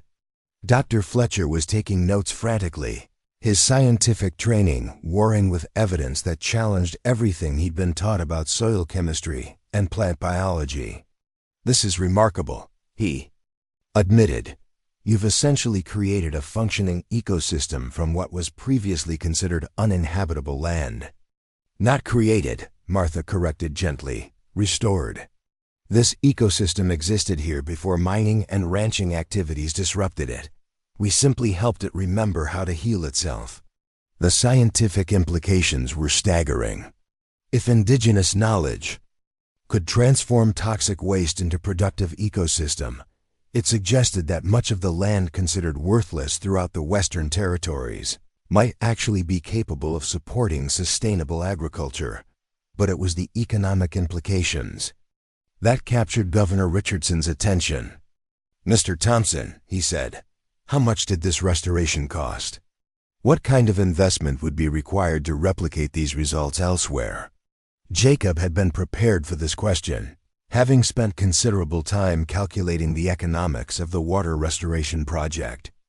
The techniques require labor and knowledge, but very little cash investment. Most of the materials are available locally, and the methods work with natural processes rather than against them. And the time frame for results? Water began flowing. Within days of beginning the restoration work, agricultural productivity improved within weeks. The full ecosystem restoration takes longer, but the economic benefits begin almost immediately. Richardson exchanged glances with his advisors, and Jacob could see calculations being made that went far beyond simple agricultural policy. Successful water restoration could transform the territory's economy, turning failed ranches into productive properties and attracting the kind of agricultural investment that would support statehood applications. "There's another consideration," added General Marcus Webb, the military commander who'd accompanied the governor.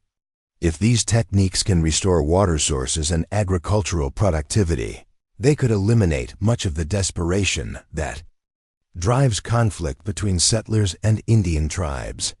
People fight over scarce resources, but abundance creates the foundation for peace." The observation revealed a sophisticated understanding of the political dynamics that had plagued the territory. For decades, Indian raids and settler conflicts were often driven by competition for water and productive land. If those resources could be made abundant through cooperative management, the military necessity for hostile confrontation would be eliminated. But not everyone in the governor's entourage was impressed by the demonstrations. Federal Indian agent Howard Blackwood, a man whose career had been built on maintaining strict separation between white and Indian populations, viewed the success at the Thompson Ranch as a threat to established policy. "Governor," Blackwood interjected during a pause in the presentation, "we must consider the broader implications of legitimizing these irregular arrangements. Federal Indian policy is based on the principle that Indians require supervision and education to become productive citizens. If we acknowledge that they possess valuable knowledge that whites need to learn, we undermine the entire reservation system." The statement revealed the political stakes that extended far beyond agricultural innovation. The women's success challenged not just technical assumptions about farming and water management, but the fundamental justifications for federal Indian policy. If indigenous peoples possessed sophisticated knowledge that could solve problems affecting the entire territory, the paternalistic approach of treating them as wards requiring guidance became politically untenable. "Agent Blackwood," Richardson replied carefully, "I'm more interested in practical results than theoretical consistency. If indigenous knowledge can restore agricultural productivity and water abundance, I'm inclined to support whatever arrangements make that knowledge available to our citizens." The governor's response was diplomatic but clear. Political pragmatism would take precedence over bureaucratic orthodoxy if the economic benefits were sufficiently compelling. Richardson was positioning himself as a leader who could deliver prosperity to the territory, regardless of the social conventions that previous policies had required. As the day progressed and the demonstrations continued, Jacob watched the political calculations being made by men whose decisions would determine the future of the water restoration project. Some, like Governor Richardson and General Webb, seemed genuinely impressed by the results and willing to support expanded implementation. Others, like Agent Blackwood and several federal bureaucrats, viewed the success as a threat to their authority and institutional interests. The tension came to a head during the evening discussion, when Richardson asked the question that everyone had been anticipating: what would it take to expand these methods throughout the territory? What kind of official support would be necessary? Martha looked around at her 8 companions before responding. "The knowledge we possess cannot be taught through regulations or bureaucratic programs. It must be learned through relationships based on mutual respect and genuine partnership. We can share what we know, but only with those who approach us as equals rather than superiors. And if the territorial government were to officially recognize and support these partnerships," Richardson pressed, "then we would be honored to serve the people of this territory," Martha replied. "But we must be allowed to maintain our cultural identity and our connection to the land. We cannot be turned into government employees or reservation residents. We must remain free to practice our traditions and share our knowledge according to our own understanding of what is appropriate." The negotiations that followed continued late into the night, with Richardson and his advisors working to craft policy frameworks that could accommodate indigenous knowledge while satisfying federal requirements. The challenge was creating official recognition for methods that had been declared illegal by existing regulations, while avoiding the kind of bureaucratic control that would destroy the relationships that made the knowledge effective. As dawn approached and the governor's convoy prepared to depart, Jacob realized that the fate of the water restoration project now rested in the hands of politicians and bureaucrats, whose understanding of the issues was limited, but whose power to help or harm was absolute. The women had demonstrated that their knowledge could transform the territory's agricultural future. Whether that transformation would be allowed to proceed would depend on the political courage of men who had never learned to listen to the wisdom of water and soil, but who now held the power to legitimize or criminalize those who had. 6 weeks after Governor Richardson's visit, Jacob stood beside the restored creek, watching a line of government wagons approach from the east. But this convoy was different from any that had come before, flying the flags of the United States Department of Agriculture and bearing the seal of the Interior Department. Washington had finally taken notice of the water restoration project, and they were sending their most senior officials to conduct what Jacob suspected would be either vindication or destruction. The lead wagon carried Senator Charles Whitmore, chairman of the Senate Committee on Indian Affairs, whose reputation for rigid enforcement of federal Indian policy had made him a feared figure throughout the Western Territories. Behind him came Dr. Edwin Harrington, the nation's leading agricultural scientist whose textbooks had defined modern farming methods for a generation of farmers. Most ominously, the convoy included Colonel James Morrison's Sheriff Morrison's older brother, whose military engineering corps had been tasked with evaluating the irregular water management claims that had generated so much controversy. "They come not to learn, but to test," observed Susan Rainfinder, who had been watching the approaching delegation with the patience of someone who had witnessed many such confrontations between indigenous knowledge and official skepticism. "They seek to prove that what we have accomplished is either impossible or irrelevant." Martha Brightwater stood beside her, studying the composition of the delegation with the analytical eye of someone who had learned to read the political implications of official visits.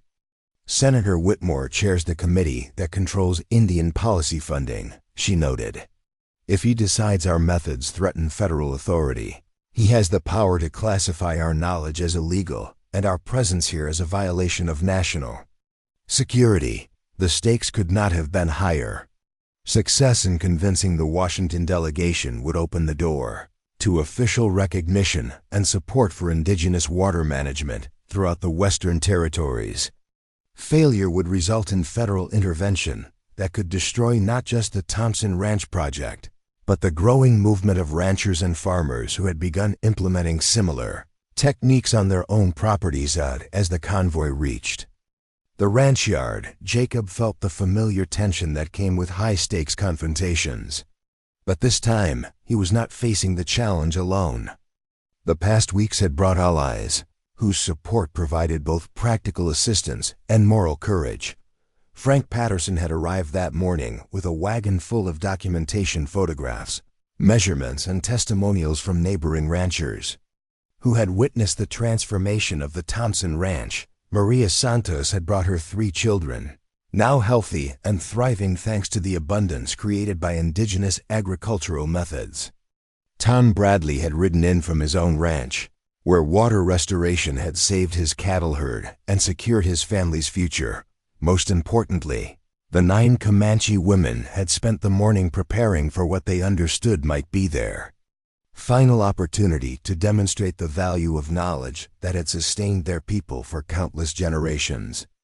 They had chosen Thunder Mountain, a rocky prominence 5 miles from the ranch house, as the site for their most ambitious demonstration yet.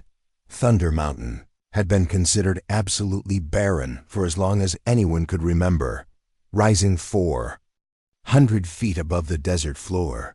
Its rocky slopes caught minimal rainfall and supported only the most drought-resistant vegetation.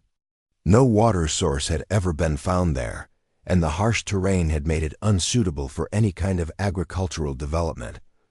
But the women had been working there in secret for weeks, applying restoration techniques that went beyond anything they had attempted at the ranch. If they could demonstrate water creation and ecosystem restoration on Thunder Mountain, even the most skeptical officials would be forced to acknowledge the power of indigenous knowledge. Senator Whitmore emerged from his wagon with the commanding presence of a man accustomed to being the most important person in any room. Tall and imposing, with silver hair and piercing gray eyes, he surveyed the ranch with the expression of someone who had already reached conclusions about what he would find. "Mr. Thompson," Whitmore said, his voice carrying the authority of federal power, "I've traveled from Washington to investigate claims that seem to challenge everything we understand about agriculture, water management, and the capabilities of primitive peoples. I trust you can provide demonstrations that justify the disruption to congressional business." The dismissive reference to primitive peoples immediately established the senator's attitude toward indigenous knowledge. Jacob realized that Whitmore had not come to learn or evaluate, but to debunk claims that threatened his worldview and political position. "Senator, I think you'll find that the demonstrations speak for themselves," Jacob replied diplomatically. "The women's knowledge has produced results that our best agricultural experts declared impossible." Dr. Harrington stepped forward, his scientific credentials evident in the careful way he examined the restored creek and the thriving agricultural plots that surrounded the ranch buildings. "Interesting," he murmured, taking notes on water flow rates and plant growth patterns. The soil conditions here should not support this level of agricultural productivity. That's precisely the point, Martha interjected, approaching the group with the confidence that came from weeks of successful demonstrations. Dr. Harrington, your scientific training is based on assumptions about soil and water that ignore the biological partnerships that make abundance possible. The elderly scientist looked up from his notes, his expression shifting from professional skepticism to genuine curiosity. Biological partnerships? Can you be more specific? What followed was a detailed explanation of indigenous soil science that challenged fundamental assumptions about plant nutrition and water retention. Martha described how traditional agricultural methods created symbiotic relationships between different plant species, soil organisms, and water systems that multiplied productivity while requiring minimal external inputs. Fascinating, Dr. Harrington admitted, but these claims require verification under controlled conditions. Anecdotal success stories are not sufficient evidence for scientific validation. Which is why, Anna Riversong announced, we have prepared a comprehensive demonstration that will either prove or disprove our methods under the most challenging conditions possible. She gestured toward Thunder Mountain, its rocky slopes visible in the distance. Senator Whitmore, Dr. Harrington, Colonel Morrison, we invite you to witness the restoration of a landscape that everyone agrees is impossible to cultivate. If we can create water abundance and agricultural productivity on Thunder Mountain, will you acknowledge that indigenous knowledge deserves official recognition and support? The challenge was bold and risky. Thunder Mountain represented the most extreme test possible for water restoration methods. If the women succeeded, even the most skeptical officials would be forced to admit that their techniques worked. If they failed, the failure would be so public and dramatic that it would discredit everything they had accomplished. Colonel Morrison, who had been silent during the initial exchanges, stepped forward with the analytical demeanor of a military engineer. What specific claims are you making about this Thunder Mountain demonstration? Susan Rainfinder, who had been chosen to coordinate the technical aspects of the demonstration, met the colonel's gaze with steady confidence. We claim that within 6 hours, we can cause water to flow from the mountain's peak to its base, creating permanent springs that will support agricultural development on slopes that have been barren for centuries. Impossible, Morrison said flatly. I've surveyed that mountain myself. There are no underground water sources, no geological formations that could support spring development. The rock structure is completely unsuitable for water retention. Your geological surveys, Dorothy said with the directness that characterized her generation, measure what already exists. They do not account for what becomes possible when proper relationships are established. The young woman's confidence in the face of expert skepticism impressed even Senator Whitmore, who had expected to find either fraudulent adults exploiting gullible victims or primitive peoples making claims they couldn't substantiate. Instead, he was encountering articulate advocates for sophisticated knowledge systems that challenged his assumptions about indigenous capabilities. The procession that made its way toward Thunder Mountain later that morning represented a confrontation between worldviews that had been building for generations. On one side rode federal officials whose authority was based on the assumption that indigenous peoples lacked valuable knowledge and required external guidance to become productive citizens. On the other side walked 9 Comanche women whose understanding of ecological relationships had been refined through centuries of careful observation and practical application. As they approached the mountain's base, the contrast between barren slopes and restored ranchland became dramatically apparent. The rocky prominence rose from the desert floor like a monument to the limits of conventional agricultural science, its harsh terrain offering no visible signs of water or fertile soil. This is your proposed demonstration site? Senator Whitmore asked, his tone suggesting that the women had inadvertently chosen a location that would expose the limitations of their methods. This is where we will show you the difference between working against natural systems and working with them, Martha confirmed, leading the group toward a pathway that had been carefully prepared up the mountain's slope. The climb took almost an hour, with the women moving confidently along routes that seemed invisible to everyone else. They pointed out subtle signs in the rock formations, barely detectable changes in vegetation patterns, and areas where underground water movement created microclimates that supported plant growth despite the harsh surface conditions. "You see only barren rock," Elizabeth explained to Dr. Harrington as they climbed. "But we see the underground rivers that flow through fractures in the stone. We see the places where ancient springs once flowed before surface activities disrupted. They're natural pathways." "And you believe you can restore these theoretical springs?" the scientist asked. "We believe we can remove the obstacles that prevent water from following its natural course," Elizabeth replied. "Water wants to flow. It seeks the path of least resistance. Our role is to clear that path and invite the water to remember its traditional journey." At the mountain's peak, the women had established a ceremonial site that combined spiritual elements with practical restoration work. Sacred objects were arranged according to traditional patterns, while carefully prepared soil mixtures and selected plant materials were positioned at specific locations that corresponded to underground water channels invisible to conventional survey methods.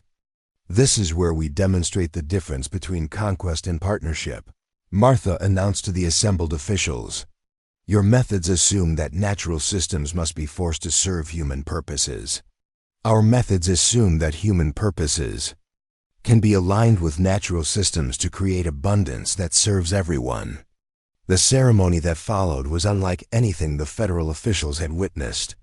The women worked with synchronized precision, their movements coordinated according to knowledge that had been refined through generations of practical application.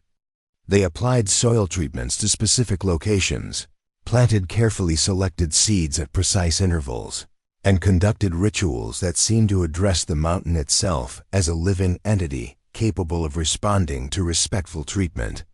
"This is simply elaborate theater," Colonel Morrison muttered to Senator Whitmore as the ceremony continued. "They're creating an impressive show, but rocks don't respond to songs and dances." But Dr. Harrington was paying closer attention to the practical aspects of the women's work. "They're not just performing rituals," he observed quietly. "They're implementing sophisticated soil chemistry and hydrology techniques that I don't fully understand." As the ceremony reached its climax, Susan Rainfinder approached the highest point of the mountain and placed her hands on what appeared to be solid rock. She stood motionless for several minutes, her eyes closed in concentration, while the other women maintained their positions around the ceremonial site. "She's listening," Dorothy explained to the watching officials. "Listening to the water that flows beneath our feet, learning what obstacles prevent it from reaching the surface." "And what does she hear?" Senator Whitmore asked, his tone suggesting polite interest rather than genuine belief. "She hears the voice of water that has been trapped for generations," Dorothy replied. "Water that remembers when this mountain was green and fertile, when springs flowed freely and supported abundant life. What happened next defied every assumption about geology, hydrology, and the relationship between human activity and natural systems." Susan stepped back from the rock face and nodded to her companions, who began singing in their native language while making specific hand gestures toward different areas of the mountain. Within minutes, dark spots appeared on the rock surface, where Susan had placed her hands. The spots grew larger and began to glisten with moisture that seemed to be emerging from within the stone itself. The moisture became droplets, the droplets became trickles, and the trickles became streams that began flowing down the mountain's slope toward the desert floor. "Impossible," Colonel Morrison breathed, his engineering training struggling to process what he was witnessing. "There's no geological mechanism that could produce this result." But the water continued to flow, growing stronger and more abundant. as it followed channels that seemed to be opening in the rock itself. What had been a barren mountain peak was transforming into a natural fountain, with multiple streams cascading down different slopes and creating the sound of rushing water that echoed across the desert landscape. Dr. Harrington was frantically taking notes, his scientific skepticism overwhelmed by evidence that challenged everything he thought he knew about water systems and soil science. "This is revolutionary," he admitted. "If indigenous knowledge can create water sources where none existed before, it represents a breakthrough that could transform agriculture throughout the Western Territories." The demonstration continued for hours as the stream strengthened and began to support new plant growth along their banks. Seeds that the women had planted during their ceremony were already beginning to sprout, nourished by the abundant water that now flowed where none had existed that morning. "How is this possible?" Senator Whitmore asked, his political authority seeming suddenly inadequate in the face of phenomena that transcended conventional understanding. "It is possible," Martha replied, "because we have learned to work with natural systems rather than against them. The water was always here, waiting for someone who knew how to invite it to flow." As the sun began to set and the streams continued to cascade down Thunder Mountain, Jacob realized that the demonstration had succeeded beyond their wildest expectations. Not only had the women created water where none had existed, but they had done so in the presence of the most skeptical and influential officials in the federal government. The implications were staggering. If indigenous knowledge could create abundance in the most challenging circumstances, it deserved not just recognition but active support from the highest levels of government. The question was whether men whose careers had been built on different assumptions would have the courage to acknowledge what they had witnessed.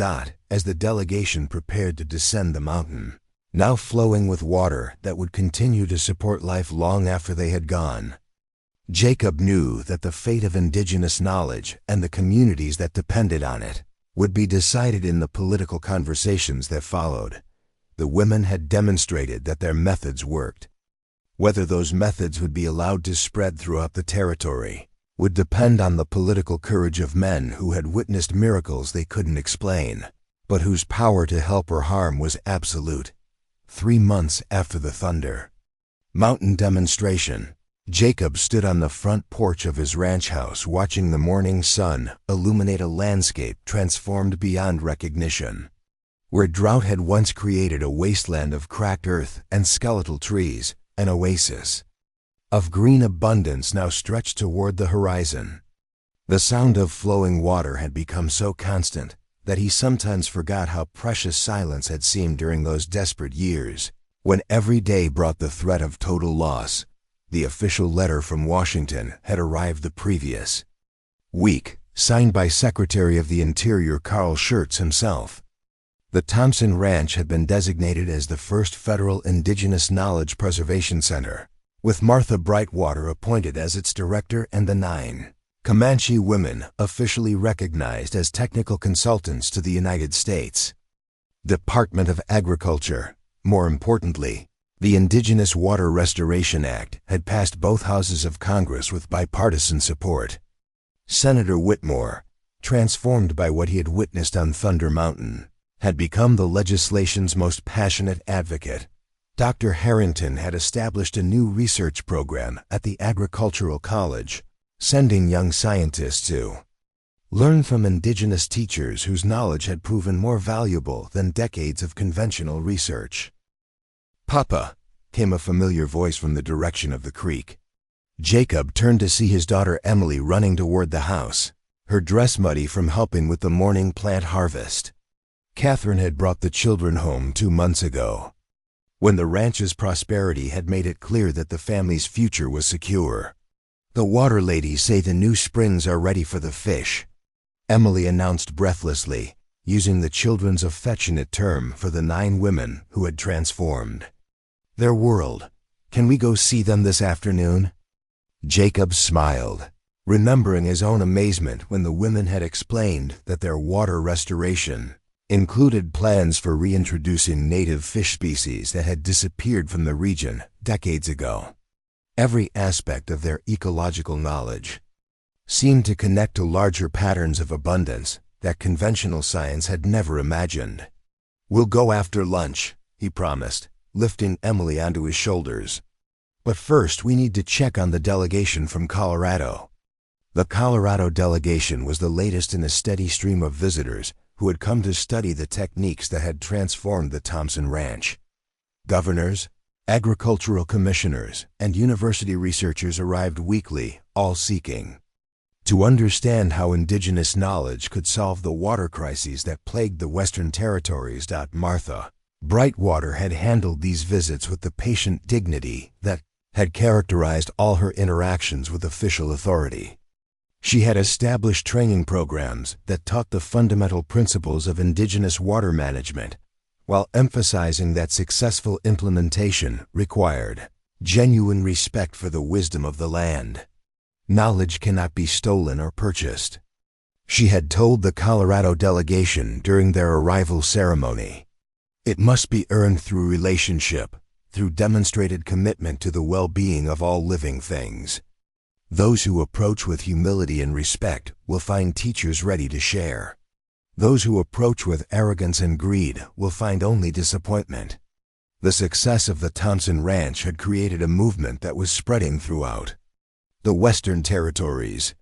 Frank Patterson had established the second Indigenous Knowledge Center on his property, where Rebecca Stormcrow taught soil restoration techniques to farmers whose lands had been damaged by chemical farming methods. Maria Santos had become a leader in the sustainable agriculture movement, her small homestead serving as a model for family-scale farming that produced abundance without environmental destruction. But the most remarkable transformation had occurred in the relationship between indigenous and white communities. The success of the water restoration projects had demonstrated that cooperation was more effective than conflict, that indigenous knowledge was a resource to be treasured rather than a threat to be eliminated. "Mr. Thompson," came a voice from the yard. Jacob turned to see Thomas Bradley approaching, his face beaming with the satisfaction of a man whose problems had been solved beyond his wildest expectations. "The new well on the south pasture is producing 50 gallons per minute. At this rate, we'll have enough water to support cattle operations twice the size of what we had before the drought." Bradley had become Jacob's ranch manager, overseeing the expansion of operations that had made the Thompson Ranch one of the most productive agricultural enterprises in the territory. But more than that, he had become a student of indigenous land management, learning to read the subtle signs that indicated where water wanted to flow and how ecosystems preferred to organize themselves. "The women say water abundance is just the beginning," Bradley continued. "Anna thinks we can restore the prairie grass systems that used to support buffalo herds. Imagine what that would mean for cattle ranching throughout the territory." Jacob nodded, though he still sometimes felt overwhelmed by the scope of transformation that had begun with $9 desperate and a willingness to trust knowledge he didn't understand. Every success seemed to reveal new possibilities, new opportunities to heal landscapes that had been damaged by well-intentioned but misguided attempts to improve upon natural systems.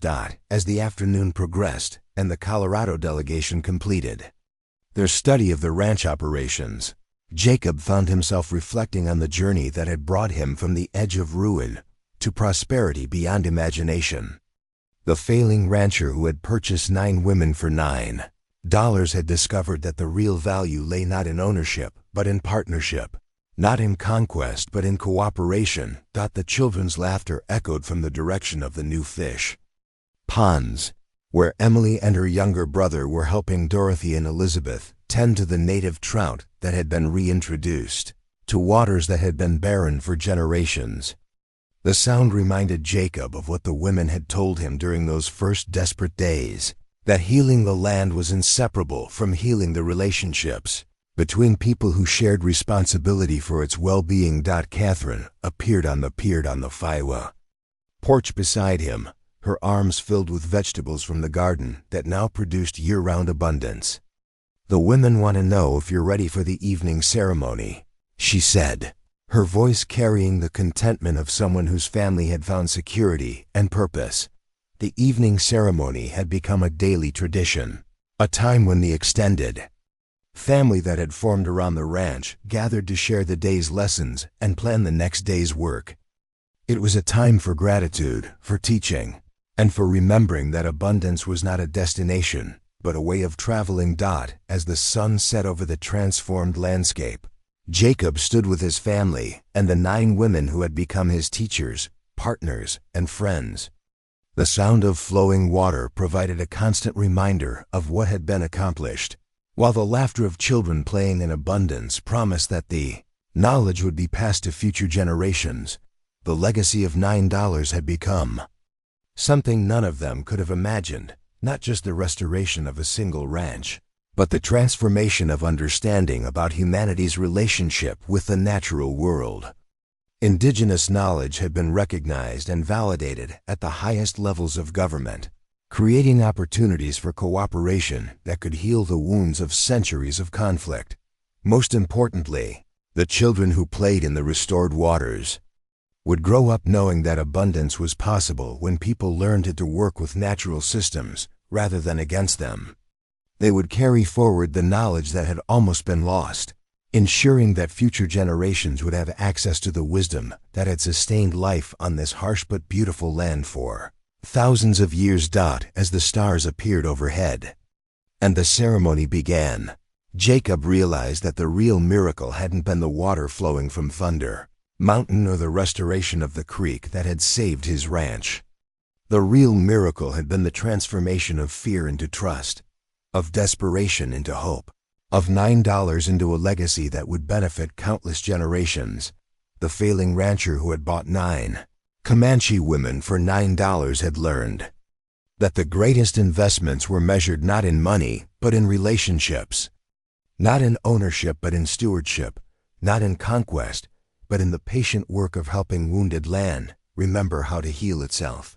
The water would continue to flow, the knowledge would continue to spread, and the children would continue to play in abundance that had been created by the simple act of choosing cooperation over conflict, wisdom over ignorance, and hope over despair. Up next, you've got 2 more standout stories right on your screen. If this one hit the mark, you won't want to pass these up. Just click and check them out. And don't forget to like, subscribe, and turn on the notification bell so you don't miss any upload from us.